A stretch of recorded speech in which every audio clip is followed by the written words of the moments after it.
प्रिय दर्शकों, नमस्कार। ज्योतिष की ज्ञान सभा में मैं ज्योतिष आचार्य जिगर पर एक तहे दिल से आप सबका मैं स्वागत करता हूं। और आज मैं बात करने वाला हूं क्रमांक में तीसरी राशि बुध देव की पहली राशि यानी कि मिथुन लग्न के जातकों के बारे में मैं बात करने वाला हूं।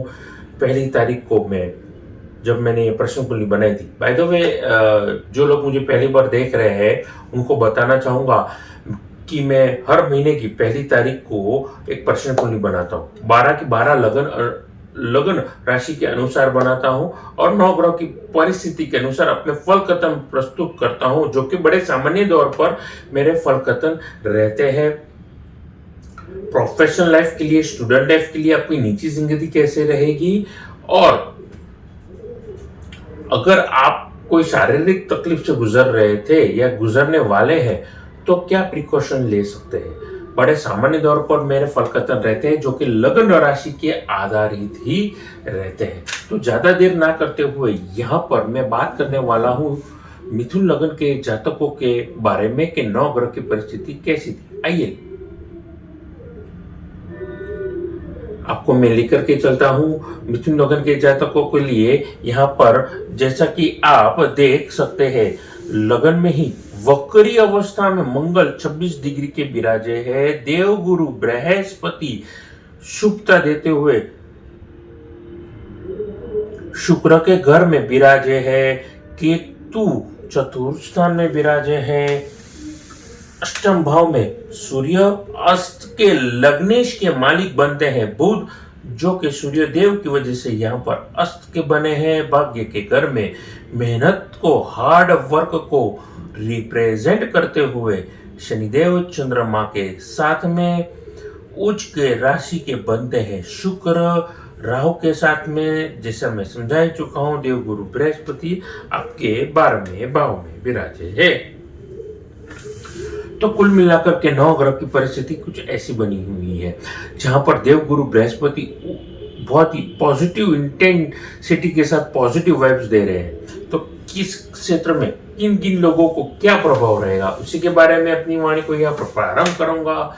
छोटा सा निवेदन करना चाहूंगा आप सबको कि मेरी YouTube चैनल को आप ज्यादा से ज्यादा लाइक करिए, सब्सक्राइब करिए, नोटिफिकेशन बेल को दबाना ना भूलिएगा। जी हाँ, नोटिफिकेशन बेल को दबाना ना भूलिएगा। तो यहाँ पर आपके राशि के मालिक बनते हैं बुध, और मेरे गुरु को याद करते हुए ओम बुध बुधाय नमः, ओम गुरुदेव ज्ञान शंकराय नमः। देवी और सज्जनों, देव गुरु बृहस्पति 12वें भाव में जरूर विराजे है, लेकिन यहाँ पर शुभता, जैसे मैंने उस दिन माफ कीजिएगा कुछ क्षण पहले कहा था कि शुभता देते हुए पंचम दृष्टि किधर जा रही है, आपके चतुर्थ स्थान में जा रही है, जहां पर कलेश था आपकी निजी जिंदगी में, डिफरेंस ऑफ ओपिनियन था विशेषता के साथ में, आपके मामा के साथ में, मौसी के साथ में, या माँ के घर की ओर से, या माँ के साथ में। तो डिफरेंस ऑफ ओपिनियन वो कम करेगा, रोशनी डालेगा।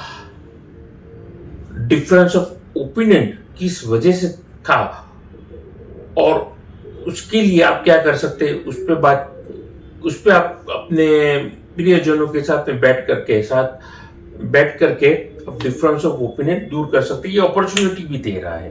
तो यहाँ पर सुखमय वाला ये वक्त रहेगा, मिला जुला रहेगा ये वक्त। आपकी पर्सनल लाइफ में ये फ्लक्चुएटिंग वाला वक्त रहेगा, लेकिन कहीं ना कहीं मैं समझता हूँ ऐसे वक्त के दरमियान आपको बहुत सीखने को भी मिलेगा। पर्टिकुलर लोगों के बिहेवियर में जो चेंजेस आने वाले हैं या चेंजेस आ चुके हैं उसके बारे में। दूसरी बड़ी बात यहाँ पर, जैसा कि 9 ग्रह की परिस्थिति यहाँ पर दिखाई दे रही है, उसकी अनुसार कहीं ना कहीं चतुर्थ स्थान में जो देवगुरु बृहस्पति है वो आपको नया घर, नई दुकान, नए मकान, नई प्रॉपर्टी या फिर नई गाड़ी लेने का वो संकेत दे रहे हैं। यकीन मानिए, अगर ब्रांड न्यू लेंगे आपके लिए उन्नति और प्रगति वाला वक्त होगा।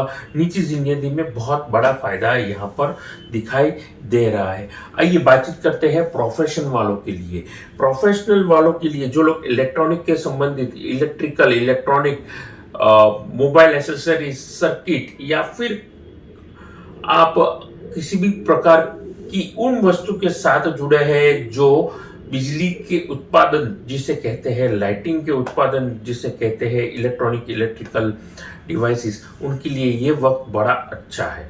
थोड़ा संभलने वाला है, स्टेबलाइज करने वाला ये वक्त चल रहा है। क्यों? क्योंकि मंगल इनके कारक बनते हैं जो अभी तक आपके धन भाव में चल रहे थे, वक्री होकर के आपके लगन में विराजे है। तो कहीं ना कहीं बोल्ड डिसीजन लेना, एग्रेसिव होना, वो अभी आपके स्वभाव में कहीं ना कहीं वो रिफ्लेक्शन वो देगा, क्योंकि वो काम ही है मंगल का। लेकिन यहाँ पर अपनी बुद्धिमत्ता को, अपने एक्सपीरियंस को, अपनी मेच्योरिटी को यहाँ पर लाना है।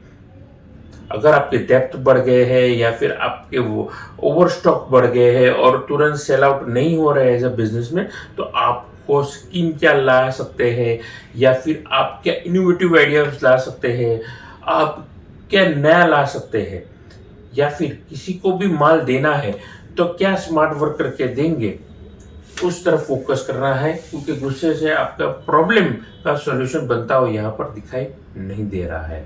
तो ओवरऑल बिजनेसमैन वालों के लिए, जो लोग इलेक्ट्रॉनिक डिवाइस के साथ जुड़े हैं, इलेक्ट्रिकल या इलेक्ट्रॉनिक्स या मोबाइल एसेसरीज, उन सारे व्यक्ति के लिए ये वक्त मिला जुला होकर के अच्छा वक्त दिखाई दे रहा है। नौकरी वर्ग के लिए ये कैसा है? देखिए, नौकरी वर्ग के लिए ये वक्त प्रमोशन का है। गवर्नमेंट एम्प्लॉय के लिए मैं समझता हूँ थोड़ा स्ट्रगल वाला ये वक्त रहेगा। प्रमोशन भी मिल सकता है, लेकिन यहाँ पर ध्यान में रखिए आपका स्टिंग ऑपरेशन हो सकता है, या फिर आप पर झूठे लांछन भी लगाए जा सकते हैं। तो एज अ गवर्नमेंट एम्प्लॉय आपके लिए ये सतर्कता रखना होगा। प्राइवेट एम्प्लॉय के लिए ये वक्त दिखाई दे रहा है स्मार्ट वर्क से किस तरीके से टफ सिचुएशन में आप निकल सकते हैं, ये सिचुएशन में या इस सिचुएशन से, ये आपको सॉल्यूशन के साथ सोचना होगा। क्योंकि प्रॉब्लम है तो सॉल्यूशन आपके के पास रहने का रहेगा। ये चीज का आपको ध्यान रखना है कि ओवरऑल यहाँ पर भाग्य के घर में शनि आपको संकेत दे रहे हैं। चाहे आप बिजनेसमैन हो, चाहे आप स्टूडेंट हो, चाहे आप नौकरी पेशा वर्ग के व्यक्ति हो, ये सिंबलाइज कर रहा है। सिंबलाइज क्या कर रहा है? मेहनत, dedication, hard work is the only की टू सक्सेस। ये उसी चीज को रेकमेंड कर रहे हैं। वहीं पर उच्च के बैठे हुए शुक्रदेव है, कहीं ना कहीं आपके वर्क को, आपके वर्क एथिक्स को वो कहीं ना कहीं इंप्रूव कर रहा है।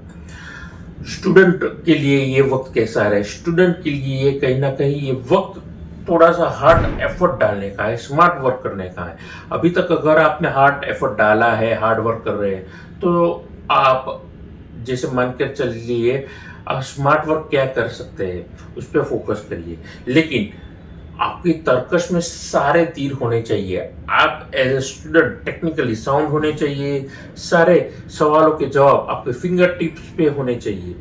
तब जाकर के अगर आप शॉर्टकट या स्मार्ट टैक्टिक्स का यूज करेंगे, खास करके अगर आप फिजिक्स, साइंस, बायोलॉजी, मैथमेटिक्स के स्टूडेंट है, तो ये कहीं ना कहीं आपकी स्मार्ट वर्क आपको लाभ देने वाला है। लेकिन ये सारी चीजें लास्ट मोमेंट पे आपको एग्जाम में अप्लाई करना है, अभी नहीं। क्योंकि अभी आपकी बुध जो बनते लगन के मालिक वो अस्त चल रहे हैं। तो ध्यान में रखेगा मेरी बात को। आगे बातचीत करना चाहूंगा रोग शत्रु के बारे में। यहाँ पर क्योंकि लगन में मंगल चल रहे हैं, तो मुझे लगता है कहीं ना कहीं आपको छोटी मोटी चोट, दुर्घटना से आपको खुद को बचा करके चलना होगा। वरना लॉन्ग टर्म के लिए कोई भी अगर आप बीमारी से जूझ रहे थे तो उसका सॉल्यूशन मिल सकता है। डॉक्टर अभी तक आपको सर्जरी के लिए मना कर रहा था, तो मुझे लगता है कहीं ना कहीं अगर आप रिपोर्ट के लिए अगर आप इंतजार कर रहे थे, ट्रीटमेंट का वेट कर रहे थे, तो कहीं ना कहीं वो ट्रीटमेंट रंग ला सकती है, आपकी सर्जरी अवॉइड हो सकती है। ये उन पेशेंट्स के लिए एक खुशखबर वाला वक्त है। अब उपाय क्या हो सकते हैं? हनुमान जी की सेवा करेंगे। आप शुक्र का रत्न बनता है डायमंड, तो डायमंड रत्न पहनेंगे, फायदा होगा। लेकिन डायमंड चूंकि एक्सपेंसिव है, उसके अल्टरनेट में बहुत सारे डायमंड के ऑप्शंस रहते हैं, मेसोनाइट वगैरह वो पहनेंगे या स्फटिक पहनेंगे, आपके लिए फायदेमंद ये परिस्थिति बनती हुई यहाँ पर दिखाई दे रही है। तो अपनी वाणी को ये पर विराम देते हुए नमस्कार।